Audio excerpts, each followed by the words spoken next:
Frankfurt Police Department. Line is being recorded. Sean.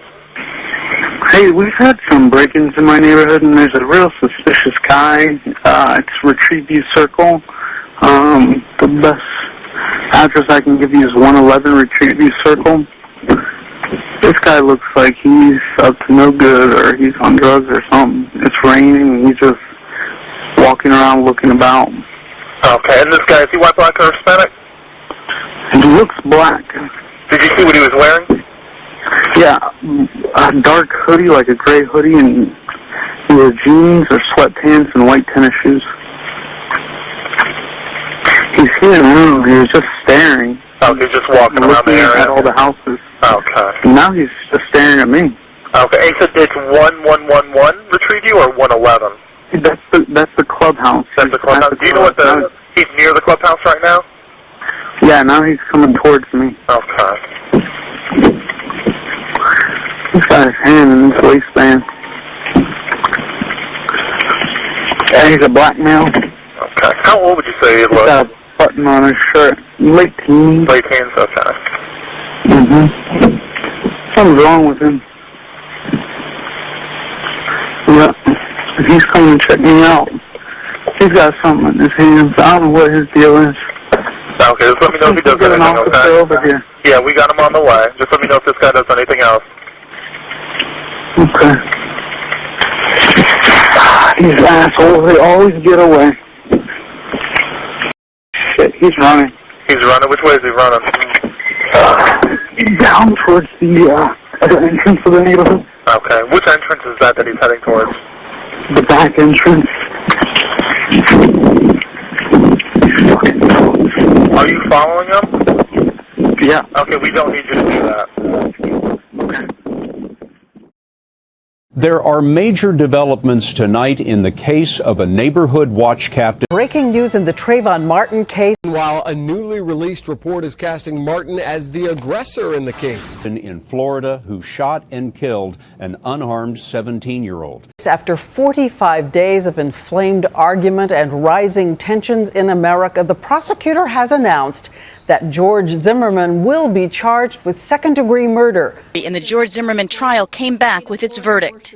We, the jury, find George Zimmerman not guilty. Welcome. This is Neil Vaz. We have a special guest with us today. I'm going to read a little bit of background information here about this Trayvon Martin case. This is a case that was in the news 2012. Very popular case.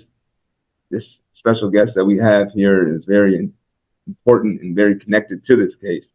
As it says here, on the evening of February 26, 2012, in a widely reported trial, Zimmerman was charged with second-degree murder. By the way, before he even got convicted or indicted on anything, he was released that night. Zimmerman was. But acquitted by the jury after claiming self-defense, although Martin was unarmed. The incident was reviewed by the Department of Justice for potential civil rights violations, but no additional charges. I'm going to read something else here that was reported in NBC News, as a matter of fact, exactly 13 years ago from today, April 25th, 2012. And it states that on February 6th, 2012, the home of another Twin Lakes resident, Tatiana Demiasti, was burglarized.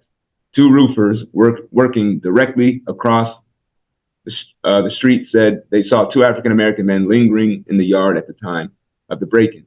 A new laptop and some gold jewelry were stolen. One of the roofers called the police the next day after spotting one of the suspects among a group of male teenagers, 3 black and 1 white, on bicycles. Police found Demastius' laptop in the backpack of 18-year-old Emmanuel Burgess, police reports show, and charged him with dealing in stolen property. Burgess was the same man Zimmerman had spotted on February 2nd. Burgess had committed a series of burglaries on the other side of town in 2008 and 2009, pleaded guilty to several, and spent all of 2010 incarcerated in a juvenile facility. His attorney said he is now in jail on parole violation. This was in 2012. 3 days after Burgess was arrested, Zimmerman's grandmother was hospitalized for an infection, and the following week, his father was also admitted for heart condition. Zimmerman spent a number of those nights on a hospital room couch. 10 days after his father was hospitalized, Zimmerman noticed another young man in the neighborhood acting in a way he found familiar. So he made another call to police.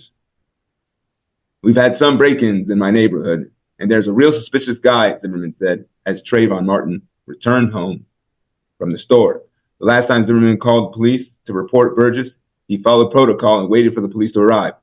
They were too late, and Burgess got away. This time, Zimmerman was not so patient, and he disregarded police advice against pursuing Martin. These a-holes, he muttered, and an aside, they always get away. After the phone call ended, several minutes passed when the movements of Zimmerman and Martin remained a mystery. Moments later, Martin lay dead with a bullet in his chest. All right. Now, my special guest here, would you like to explain who you are in reference to what I just read here in that NBC News case? Yes, sir. How you doing, Dr. Voss? And thank you for having me. Hello, everyone. I'm Emmanuel Burgess, and I'm the one that speaks about in the case. And some of what is in the article that Mr. Voss just wrote to us is true, and some is not. Now, yes, I used to commit burglaries at a young age. And yes, I got caught with a laptop of a person whose house did get burglarized in 10 trees. I did a lot of time incarcerated. I'm 31 years old now. I'm out, and I renewed my mind and on to bigger and better things now. So you grew up in Sanford, Florida? Yes, born and raised Sanford, Florida. My mom moved to Twin Trees. I roughly had to be around 18, 16, 17, 18. And I was actually incarcerated during that time. Like when I got out, she was already out there for about 2 years before I got out of my juvenile program. Okay. So you lived in Twin Trees? Yes. Okay. Can you tell us what it was like around that time in Twin Trees? I read in an article that it was a relatively kind of newer community. Yes, very new, gated community, the townhomes, very nice, right across the school from elementary school, matter of fact. And it was normally the type of age group that you'll probably see around the neighborhood was probably anywhere from probably 7 till 12, 13. You didn't really have too much older like kids around the neighborhood. They was all like younger kids. Okay. And also just to add on me to do it was kind of, I don't want to say mixed racial because it was still kind of lopsided, but you did have all nationalities in the neighborhood, in the community. Yeah, I did actually read that. They said it was about 50% white around that time, 20% black, 20% Hispanic, maybe 10% like other things. But they said it was a pretty mixed community. When you were a teenager and you were coming up and doing these things, did you ever think about did it ever occur to you that you would be making like headline national news for your actions? Absolutely not. That's kind of crazy that you asked that because nowadays it's a saying that my best friend told me. His granddad passed on to him, and he told me that the way we got to move now and how it is now is I realize the things I do can affect others. And so that's what makes me, base my decision off things that I do, the actions that I do, knowing that what I can do can really affect others in a big, major way. Yeah. And I kind of got that firsthand and got to experience that firsthand. to kind of know. Like, so when he said it, it stuck with me as soon as he, told me. Cause I'd be like, yeah, well, I know I feel like that or felt like that before. I still do, but about this situation especially felt like that. Where were you when you first heard about Trayvon Martin?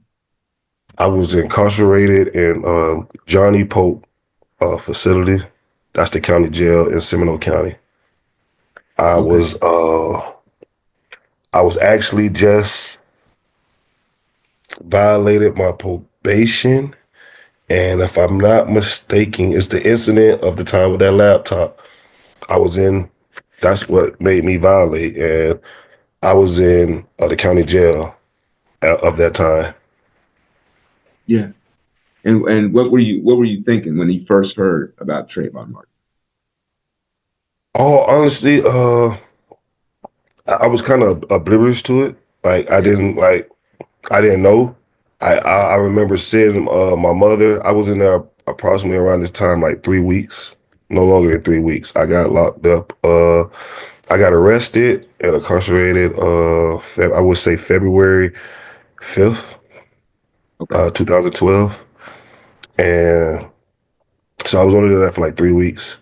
So when my mom used to come every Sunday to visit me before she go off to church. So she just came. She visited me that Sunday. She came, and when I spoke to her, she was like, "Well, did you she's like, you been watching TV or anything?" And I told her, I said, "No. Well, we don't have TVs. They don't have TVs in our county jails." And she's like, "You didn't read the newspaper? You didn't see it?" I'm like, "No, I don't read the newspaper. I'm in here, I'm facing time. I'm not worried about the newspaper or what's going on out there, really, all actuality." So she was like, "Well, a young black kid got shot in the neighborhood." I'm like, "What?" She was like, "Yes, like me, your sister, and one of my sister friends were at home when it happened." And she was like, we heard something like a gunshot, but we didn't figure out to what happened till we came outside and saw all the ruckus and mayhem." Yeah. So, when she told me that, it still didn't sit in. Did nothing sit in. I was like, well, God bless, God bless his soul. I know that, I wasn't even paying, like looking at like that's somebody I could have knew because I didn't really hang with nobody else in the neighborhood, in the community. So, it kind of went over my head when she told me. I didn't really even look at it yet. And you never made the connection that possibly that person that did the shooting was possibly looking for you. Not. I was totally unaware. So when is the first time that you actually started to make that connection? That would be, I would say it was the following year. It was around. It was probably around when the trial when the trial started. It was before the trial. Okay. It was like March of 13. I was sentenced to prison. I got sentenced to 5 years in prison.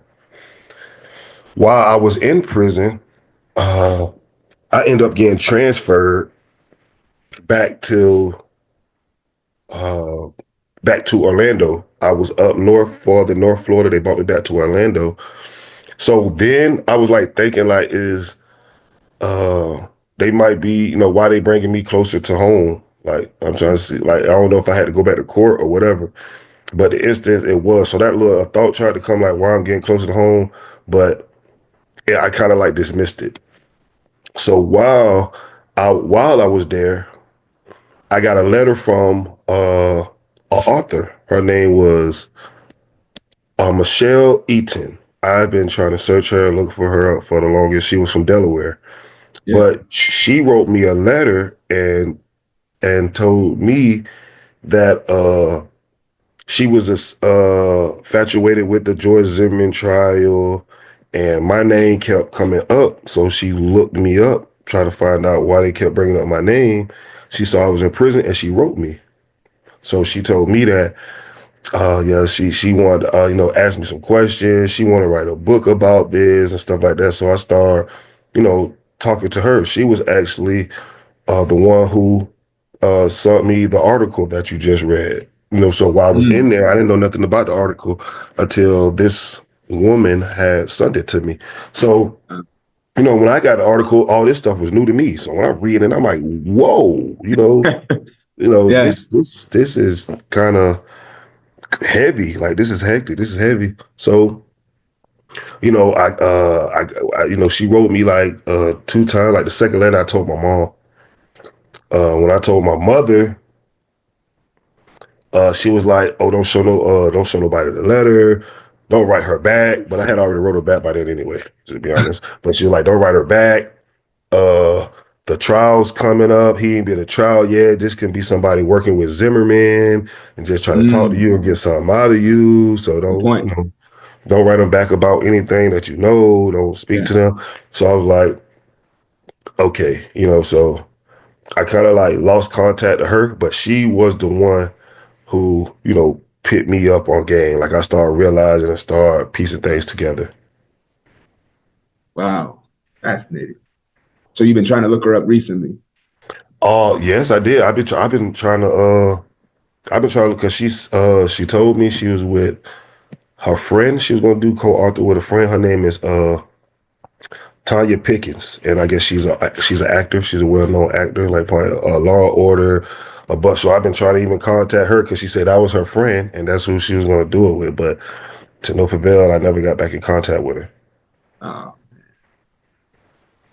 Yeah, that would have been interesting to see what would have happened in that. But mom knows best, and mom was looking out. Best, whatever would have happened. But maybe even if she was, I think she might have just been an angel out of nowhere to come into my life to bring me revelation at that point in time where I was at in life, to bring me to like, whoa, this is going on. It didn't have to go no farther than that, but she put me on like, okay, hold up, man, there's something fishy here. Yeah. So once you started to realize that after that lady, what did you say her name was? Eaton? Yeah, Michelle Eaton. Michelle Eaton. Once you realized when she reached out to you, she showed you the article, she started telling you like, you're a part of this trial. They're mentioning your name. Did you start to feel like, wow, George Zimmerman was hunting me? Yeah, absolutely. I had I'll never forget him. His name was Blackie. He was one of my homeboys. He is from Belgrade, Florida. And, kind of like my inner circle knew, it was a group of like 5 or 6 of us who kind of like knew, and a few officers who knew. But my friend Blackie used to always be messing with me like, bro, you the reason why that man dead, bro. That man blood on your hands, bro. That was your fault, bro. Your mannish ass breaking in people's houses. You know what I'm saying? But like, just trying to. So I used to tell him, bro, don't say that, because it used to hit me in a different way. Once I realized, like, dang, like he was actually looking for me, and man, and especially when I found out, Trayvon, his life, his journey. He wasn't a bad kid. Yeah. He was in school, so that kind of affected it even more, because it's like he was completely innocent, all the way. He was innocent. So, like through that time, it was kind of rough patches, and I think he, being that they used to joke and stuff like that, I kind of like, like build strength off of it, just off them joking, because it still did something. But it went to like a magnitude of somebody else. I knew they was kind of like joking and really not like serious all the way at the point I was young. So I thank God for that. That it didn't affect me too much or traumatize me too much, too bad. So yes, I did have mixed emotions. I was angry. Like I was mad. Like I was just telling you, me and the group of some of my homeboys used to ride with me. Like the day that the trial happened and he ended up getting off and got acquitted. Oh man, if it's like if you won, to be honest, if you won black, we beat you up. Like we beat the dorm up that day. You know, that's how Really? mad we were. We was on some Yeah. crazy stuff. That's when I was 18, 19. You know, I Yeah. was, but that's how mad we were. We were like, are y'all serious? So Hmm. I had like, it was like a roller coaster. Did you have what they call survivor's guilt? Yes, yes. And I had to get over it. Really, that is really like one of the main motivations it was for me to change my life around. Mm. It I had survival guilt so much that it ended up having me renew my mind. Mm. So like that's kind of on what I'm at right now. It's like I can only imagine where Trayvon, God bless his soul, will been at right now in today's time, being where he was back then. You see how he Yeah. was advanced, uh, working with planes and all that stuff. To like, where would he been at now? So I in my heart and my spirit, feel like I should, if it's not this, I can't walk the same footprints and journey and in his shoes the same way he did, but I can live a life of how he was living. And I feel like I want to be that example of, okay, this what you can do, this what he represented, you know, and I'm going to represent it for him. Like I'm going to be his voice, or I'm going to be this what, and I feel like this what he was wanting. You know, if things happen how it happened, at least I can still, you know, bring justice to his name and live a righteous life as I feel like he would be living if he was still here on this earth. Mm. Did you feel a need to say something? Because I know they brought your name up in the trial, and I'm pretty sure did they bring your name up in the trial to uh, make Zimmerman look guilty, like he was intentionally seeking some type of vengeance for his community? And if they did you feel a need to say something and prove that he was looking for you? Uh, absolute. I think my name my name was brought up not to hurt Zimmerman, but to help him. And I Mm. will elaborate on that. We all know how the jury things goes. Okay. Mm-hmm. The only thing they was doing, and since Trayvon, God bless his soul, can't speak for himself of what happened, Yeah. it's kind of up to, that's why the prosecutors and state attorneys and all that get to try to, and the witnesses Yeah. get to put you into what they feel like happened. My name was kept getting brought up because they was painting a picture of a monster. The monster they was painting the picture of was me. Okay. But the face was Trayvon's because they don't know my face. So Yeah. the face was Trayvon's face they was looking at during the trial. The pictures, all the Mm-hmm. pictures they seen was of Trayvon. Yeah. But the name that they keep sneaking in there with Trayvon's is my name, Emmanuel Burgess. They painted a picture of a monster. So it kind of gave them to like, oh, you know, in their mind, they thinking that this is the person that they're speaking about. Yeah. It was been burglaries going around. How do you know burglaries going? Oh, Emmanuel Burgess broke in my house. What do Emmanuel Burgess have anything to do with this case? What do that information that you got doing even got to do with this case? You could have just say it was burglaries going around. Yeah. Why Emmanuel Burgess? Yeah. The attended target. Yeah. The intended target based on the murder, you know, That's what he said. that's And his words. Yeah, you said they always get away. And So so they kept doing that, I think, to like kind of like mind trick the the jury. jury or deceive the jury about the whole case, so because the only thing they hearing all from these witnesses and different witnesses, all they hearing is about the negativity of this Emmanuel Burgess. When they try to go find out something about Trayvon Martin, they kept hitting roadblocks. You can't digging on him. But they had a It lot seems, of digging for me. Rap sheet was long already at a young age. Oh, let's yeah, just throw this out here, keep his name in, and eventually they caught on to like, okay, well, maybe this whoever was yeah, going on, this whole thing was just bad. This was a bad person, such and yeah, such, and he was doing bad things, and this what happened. That's yeah. so that's It, it seems like the picture you're painting here, they're trying to conflate two people, putting them together as one. Like you said, the face of Trayvon Martin, the actions of Emmanuel Burgess. They're putting them together to create one image of a human being. And they are justifying the actions of George Zimmerman based on what this monstrous of a human being had done in the past. his actions, based off his actions. Yeah, and you're at this point, I guess you're trying to say like, hey, wait a second, no, that's not him. That was me. Yeah, absolutely. And you want to, Because yeah, I done did my time.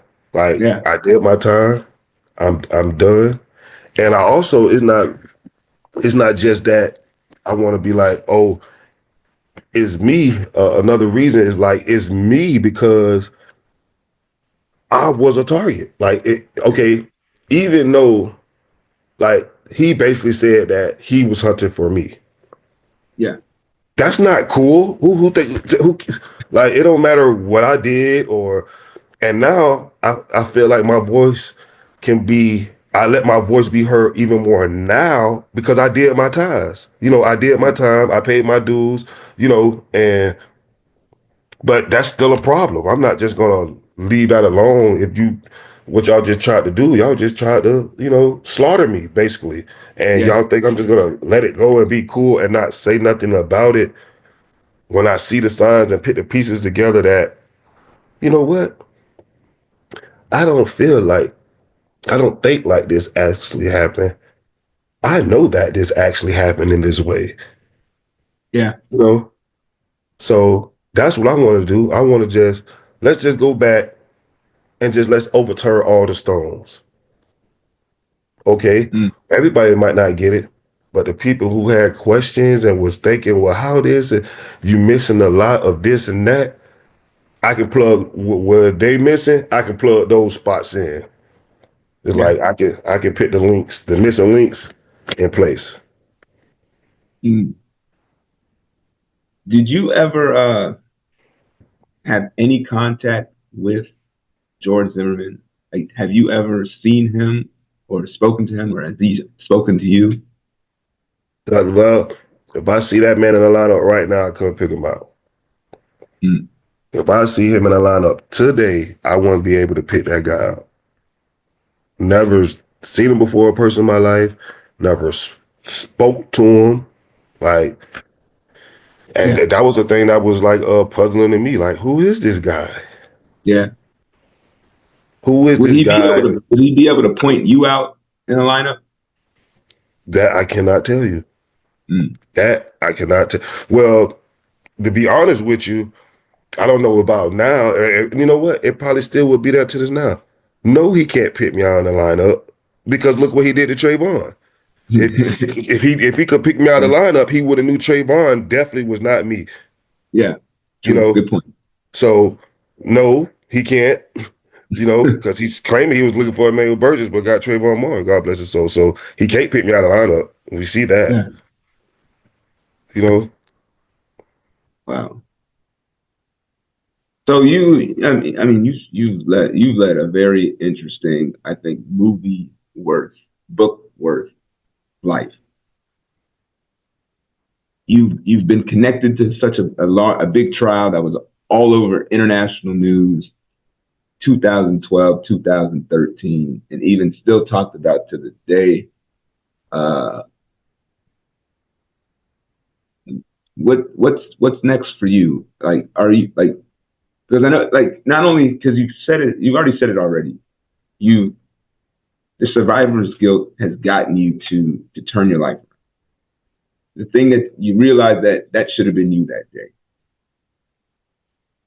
What can we expect from you to come out in the future? Glad you asked that, sir. Right now, I'm currently in a program called Crave of Florida, which help you with your nonprofit organizations getting up off the ground. And within an 8-month span, your nonprofit will be up and running. My program and my nonprofit organization is based off the youth from 14 to 18 called Guidance for Better Living, also known as G4BL. And it's to help prevent young kids, the youth, to not go down the same shoes that I went through. The breaking in houses, stealing cars, just in the streets. It's a 1-year program to help them renew their mind based off my experiences. So it's like I talk to them about what I went through, show them hard down evidence of what I went through. I saved a lot of like dysentery reports from when I was incarcerated, so I can show them dysentery reports when you get rolled up, certain forms you got to fill out just to do this, just to do that. So I'm going to show them. I want to share my experiences with them to change them around and try to renew their mind based off my survivor guilt. So I'm trying to elaborate to them about how this make me feel and how your actions can impact others, and hopefully try to stop them right there dead in their tracks and try to get them to come the other way when they were going down the wrong path. Fascinating. Yeah, I love that. And you're also in college right now, right? Yes. Well, I just I finished my HVACs. I just got my trade and AC refrigeration, and then I want to go back and take more classes at Seminole State College. Shout out to Seminole State. I love them. I want to go back and continue to do classes there, either for psychology. Yeah. I want to try to do that, or either or take up business, because I just love the college experience. But for right now, it's like my sole purpose and sole God-driven purpose is my programs and helping the youth. I've been really being in the community and try to help the youth. Love it. Yeah, that's actually where we got in contact, was at Seminole State College.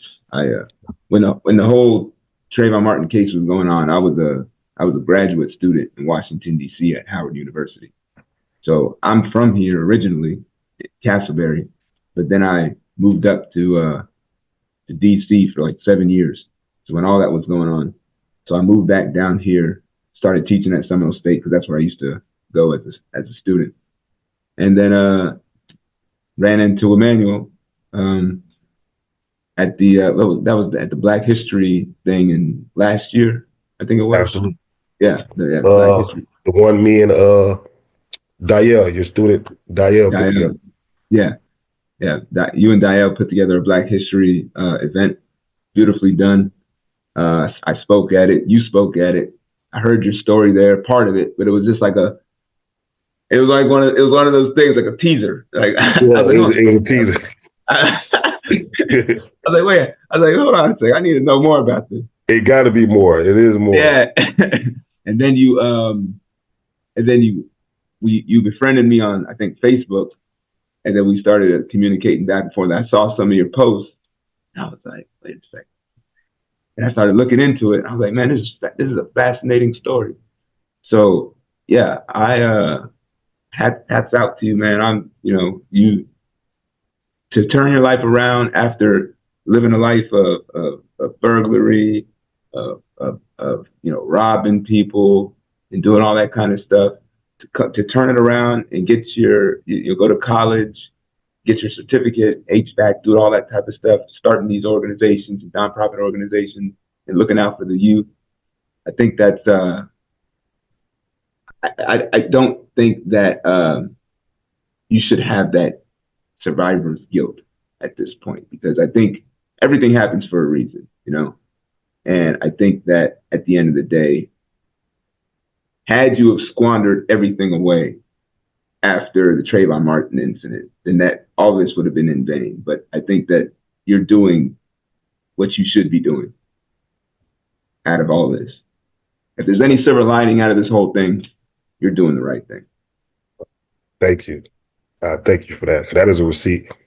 Because sometimes, sometimes it get, you know, to that point when I'll be like, man, am I doing this in vain? Like, okay, like, God, universe, I know I'm trying to do the right thing, but like, I need money in my pocket. I don't have a job. I'm going through this, like, am I doing the right thing? And I come to the point, and the fact of the matter of is I know that I am. And I thank you again, because like I said, that's a receipt that I'm going to keep. Yeah. And that's what I want to do. I want to keep going. And more like you said about the survivor's guilt, it's not as bad as it was, but I don't think it'll never leave completely.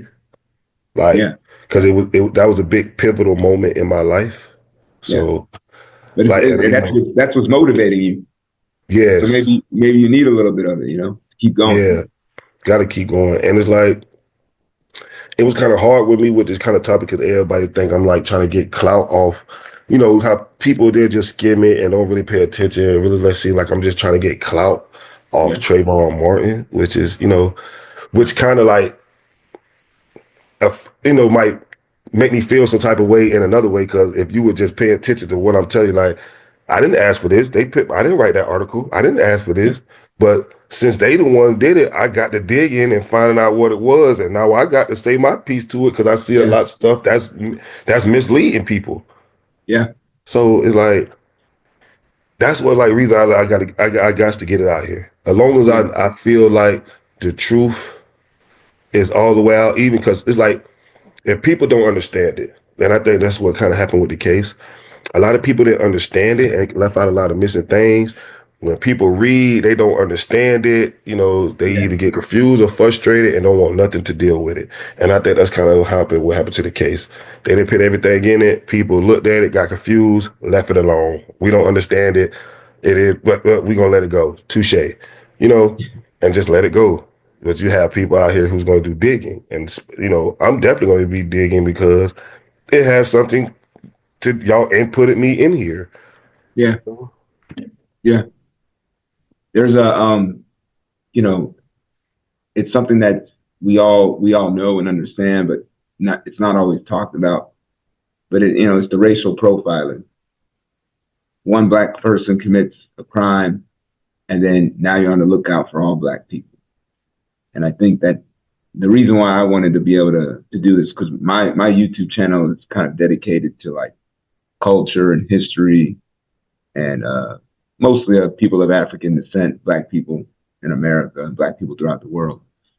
And so I wanted to make sure I reached out to you because I wanted to be able to get this story from that other perspective, and kind of just show that it's a real thing. Like, and now the media already kind of talked about it to a certain extent, but like live and in person, we have the individual in which George Zimmerman was actually looking for and misidentified, and then really he's hunting and stalking a 17-year-old kid that has no idea of why he's being stalked, because he didn't live in your neighborhood.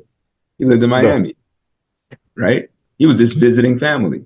So he has no idea what's going on and why he's being stalked by a 28-year-old, right?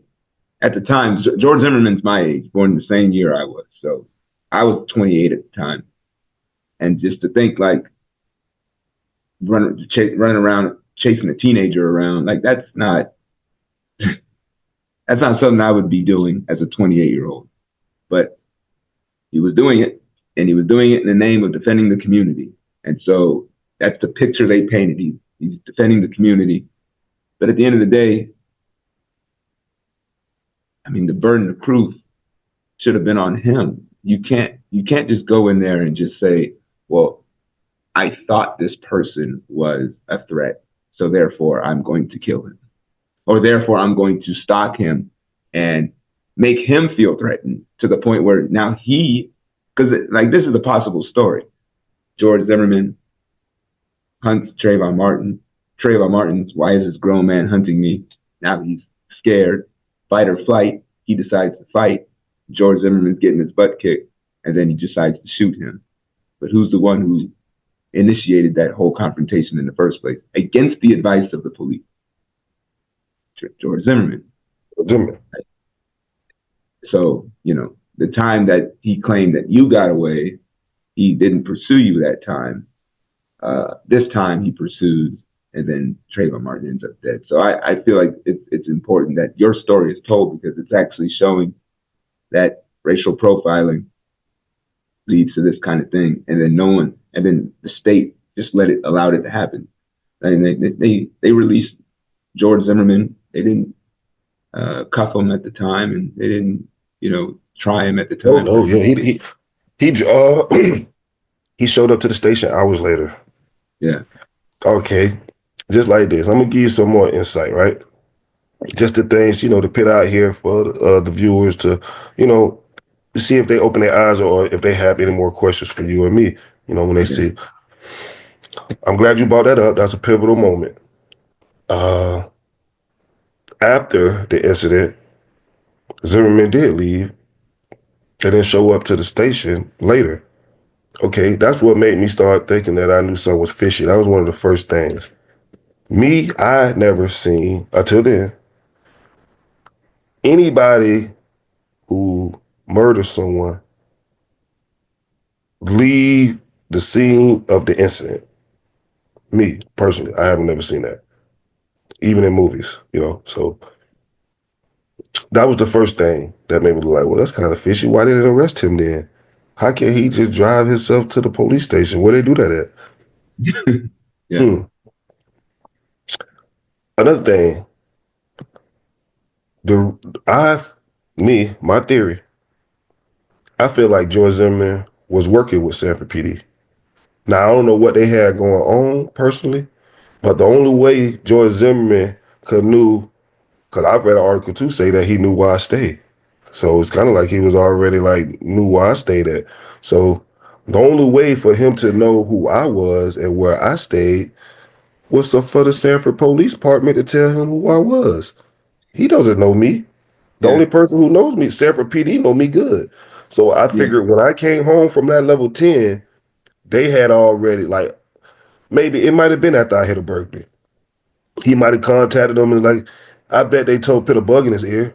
Well, guess what? Emmanuel Burgess just moved out there, man. Emmanuel Burgess, the same thing that's in that article, because I wonder where they got that from. They didn't get that information from me.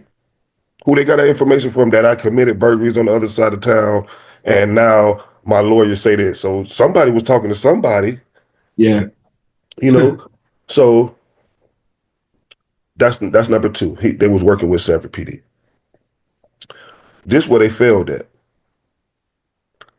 When they did catch me on February 5th, they didn't inform George Zimmerman that they got me. So the whole time when I was already locked up, he was still on the search for me, hunting for me 3 weeks after I was already incarcerated. He didn't even know they caught me. They forgot to inform him that, because that's why he was still on the lookout for me.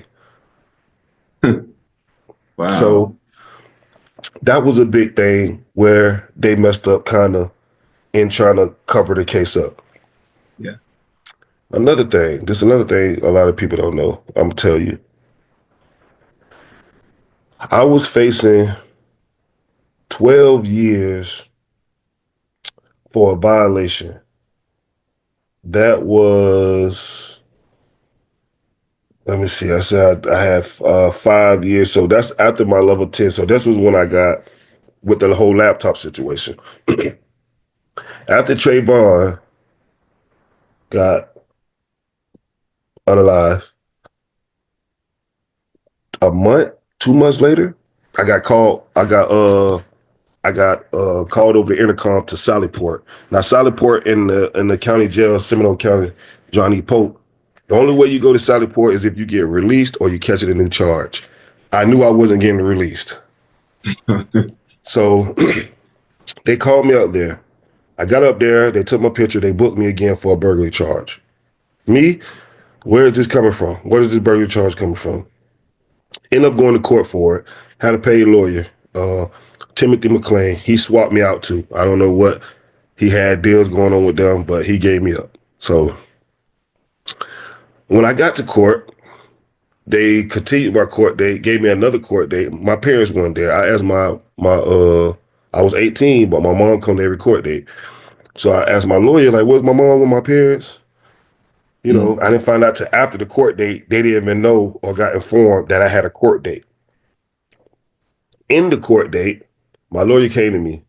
He was like, all right, Emmanuel, you know you facing it was like if I'm not mistaken, it was like 12, 13 years. He's like, what you facing? And he was like, but the state attorney got a deal for you. I was like, well, yeah, what's the deal? They said there's new burglary charge that you coming to court for.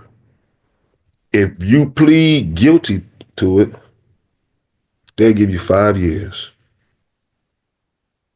So I say, what? He said, yes. If you plead guilty to the burglary charge, they give you 5 years. And I said, do I get all my time from, do I get my, my prior time? I think I had like 28 months at the time. And 5 years is only 60 months. So I would have already had half done. So I was like, man, do I get all my time? He like, man, you get all your time and everything. Man, I'm going to talk to him. But they said, this deal is only on the table today. I said, well, come on, man. Let me sign it now. Let me sign it. Let me go and get out the way. He was like, oh, no. I'm going to give you a chance to go talk to your mother, man. You 18, just turned 18. I was fresh 18, probably 18 for like 2-3 months. So like, we just going to talk to your mother and we'll get back with it. So I said, okay. When I end up coming to my next court date, see how they do this. They had me a plea bargain. The plea bargain said 5 years in the Department of Corrections, 5 years probation, 2 of those years house arrest. I looked at my lawyer like, are you kidding me? Like, I'm not taking that. What are you talking about? You told me 5 years. I would have never pleaded guilty to that burglary. No, man, I'm not doing that. Man, you're crazy, man. So, he would have talked to my mom and everything, you know what I'm saying? So they still got, both of their sides or whatever they wanted. It worked for them because it's like, my mom like, man, just go take it, get it out the way, just get out the hair. So I end up signing the plea bargain, end up have to do 5 years. They didn't give me all my time served, like they told me. So I still end up doing 4 years and 7 months, which is a regular time that you do off 5 years, like with game time. They didn't get none of my time I already did. And then I had to come home on house arrest, on community control, and try to do probation. And the burglary charge, I never thought of it till like I say later on. Because I'm like, where they do that at? I was facing 13 years. They told me if I take another burglary, I already got like 7 burglaries. The only reason I told him I can beat it, and this is what he told me. I told him I can beat that. He say, I know you can beat it. You know you can beat it. And the state attorney don't know you can beat this charge. But the only thing about it, if you take this charge to trial, you're going to have to take all your violations with you, which I knew that I was going to lose. I was going to lose the violations charge, so they'll be able to, do whatever they want to me to max me out. So, which kind of made sense. I'm like, okay, yeah, so y'all playing a dirty game. If I don't take it, you still going to take me with the VOPs and still send me to prison regardless. I might as well take the burglary charge, because in my mind, I'm like, okay, I'm going to take the burglary charge, take the 5 years. But I wasn't thinking, where do they give somebody another charge and give them lesser time? Yeah. That made me think. I'm like, I was facing 13 years. You added a charge, and you didn't take a charge away. You added a charge, but you took off time, and a significant amount of time. 13 to 5 years is a lot of time for Yeah, me to be like, man, give me that burger charge. I'm yeah, 18, you absolutely. know? So they kind of like tricked me into what they wanted me to do. It ain't tricked me. They forced me to Yeah. do what they wanted to do. Just so happened, guess who burglary charge that was? Or guess who house it was? Ooh. What's her name? Oh, I don't want to get it wrong. Mm-mm-mm. Get it Was it the wrong. lady? Was it the lady in the article? She was the witness. The Tatiana. Tatiana. Yeah, yeah, Yeah. She was able, a witness, her, and it was another female, they was able on a witness, and she told the whole story about some rusty scissors, and she was locked in the bedroom with her baby, and two suspects had came in her house, and uh I don't know whether George Zimmerman or his wife saw two black males run past their window, but just went to saying that it was Emmanuel Burgess. Because the burglary charge that they had put on me to make it seem now I can't say that I didn't break in that house, yeah, because now it's on my record that I broke in that house. But I didn't really break in that house. The only reason I took that charge is because they gave me less time. yeah.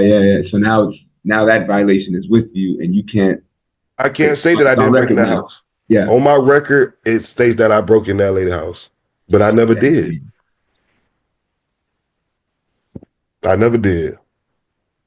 that's how they get you. Yeah, See, it's a tricky yeah. game, man.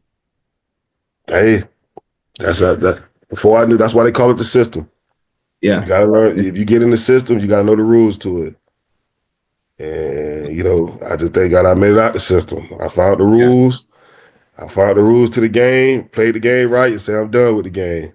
So, are you on any kind of probation now, or anything like that? Oh no, I'm free. All my time is done. All the way free. All the way through. And I still had to go because I did the 5 years, and when I got out, when I was saying I was on house arrest, I had a job. I was Yeah, in Lake Mary, Florida. I had a job at a restaurant called Jason Deli's. They loved me. yeah, I ended up failing a drug test. I was smoking marijuana, ended up failing a drug test. During that time I failed the drug test,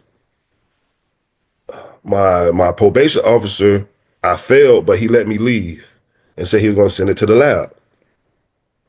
While by then, I had already in my mind saying that I'm absconding, which means, I have a warrant. I ain't showing back up to probation. I end up being a roommate 2-3 buildings down from my mom stayed. She stayed in Pebble Creek in Lake Mary, Florida. I ended up moving like 3 buildings down with one of my friends named Alex. Matter of fact, he was the SCC there.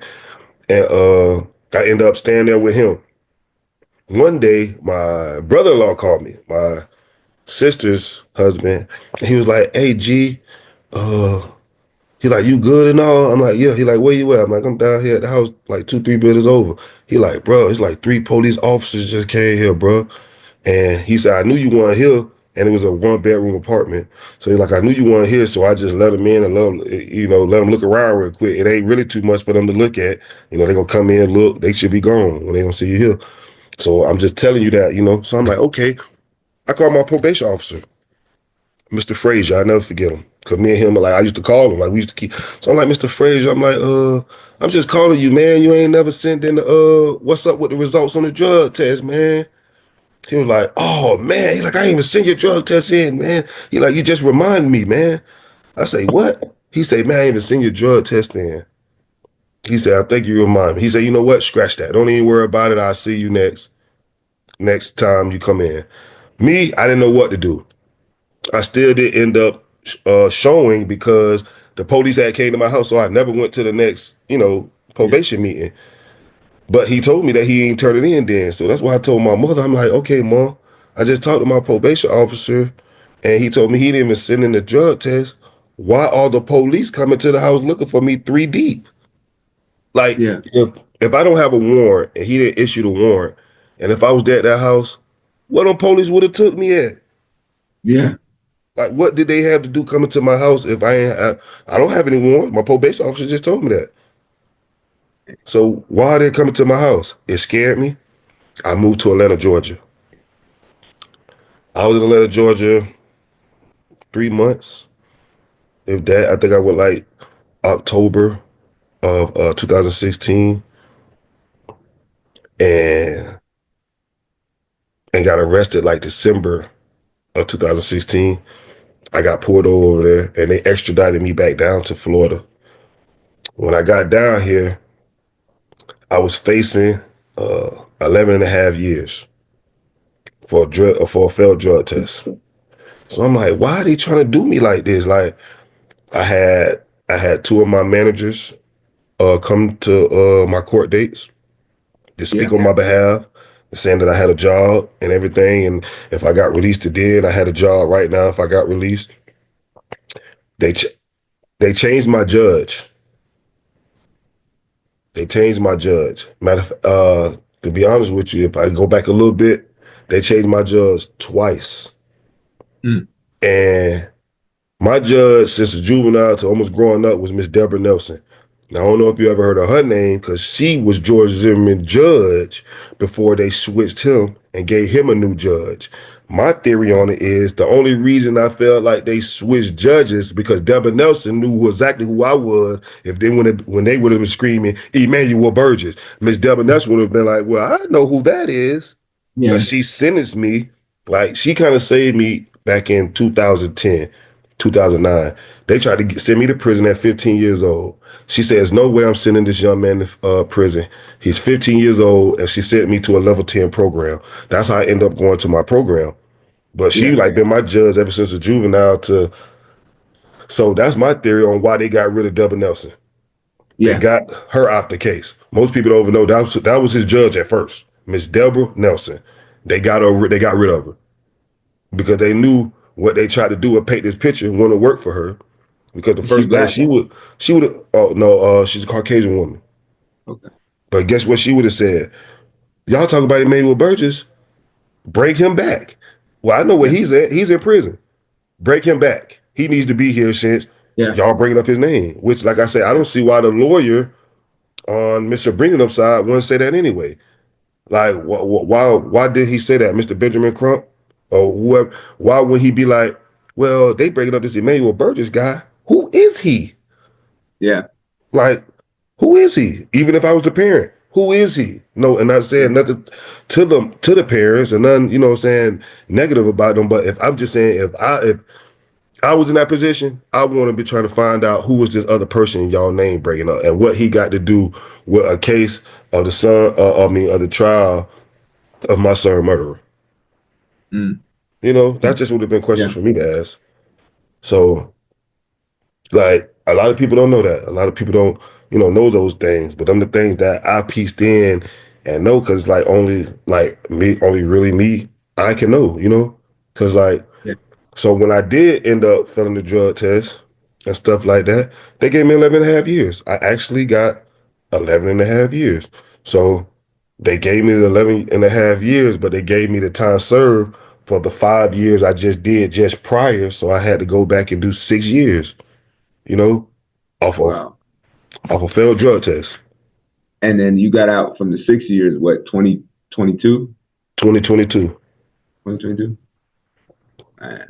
So you're not that far out, really. 2.5 years, maybe. Yeah, 2 years, like 2 years, 3 months, 2 years, 4 months.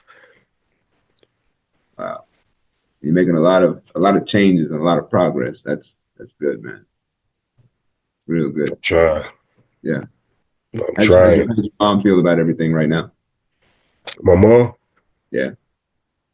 She's in the loop, but she's not kind of like on social. She's not really like on social media like that or this or that. All my mom, all she knows is I'm free.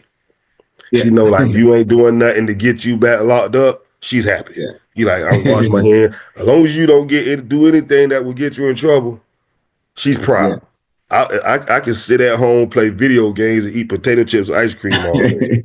She's proud. You know what I'm saying? As long as she knows where you are and you're safe, and you hear she's happy. You know, so it's kind of like it ain't really too much like with her to make her kind of like. But I'm gonna do I'm gonna go to my full potential. I'm gonna go to my full potential, and I try to keep it at that same energy. Absolutely. Well, thank you so much, man, for the interview. We gotta do this again, link up sometime and do something, because you're doing great things, and I think that if you continue, you're young, you got your whole life ahead of you. So that little 2 or 3 year period where you're doing those things, that's just going to be like a footnote in your whole life story. All these other things that you're going to do are great. So appreciate it. I appreciate you too, man. Anytime you want to do this, I appreciate you, because I've been trying to I'm glad I'll be able to tell you, so you can do what you do best, or whatever, get to your views and your fans to be, so they can bring, at least to have an understanding what really went on, between that segment of everything. Yeah. So I thank you for giving me the opportunity, because I've been trying, and people, I won't say people don't want to do it, but people get too busy. People got their own things, their own life, which is understandable. So I thank you to give me the time. All right. Thank you. All right, then, Dr. Enjoy the rest of your day, sir. All right.